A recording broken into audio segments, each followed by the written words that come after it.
Welcome to లాగనర్. ఈ వీడియోలో మనం మీ వాహనం పోలీసులు సీజ్ చేస్తే ముందుగా ఏం చేయాలో ఈ వీడియోలో మనం తెలుసుకోబోతున్నాం. మీ వాహనం పోలీసు సీజ్ చేస్తే భయపడిన అవసరం లేదు. చట్టపరంగా సరైన స్టెప్ తీసుకుంటే వాహనం తిరిగి పొందవచ్చు. ముందుగా ఎందుకు సీజ్ చేశారో తెలుసుకోండి. పోలీస్ అధికారిని అడగండి. ఏ చట్టం కింద ఏ కారణంతో సీజ్ చేశారో తెలుసుకోండి.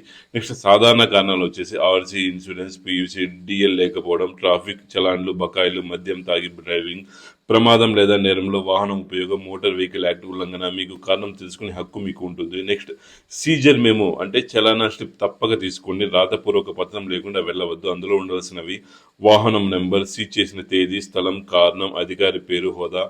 వాహనం విడుదలకు ఇది చాలా ముఖ్యమైన పత్రం. వాహనం ఎక్కడ ఉంచారో తెలుసుకోండి. సాధారణంగా పోలీస్ స్టేషన్, ట్రాఫిక్ పోలీస్ యార్డ్లో ఉంటుంది.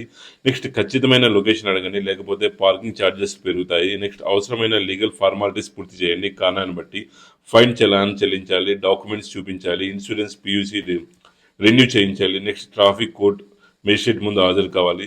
నెక్స్ట్ కేసు ఉన్నప్పుడు మేజిస్ట్రేట్ వద్ద సూపర్దారి అప్లికేషన్ వేయాలి. Next RC, insurance, ID proof జత చేయాలి. కోర్టు బాండ్ లేదా షూరిటీ అడగవచ్చు. అనుమతి వచ్చిన తర్వాత పోలీసు వాహనం విడుదల చేయాలి.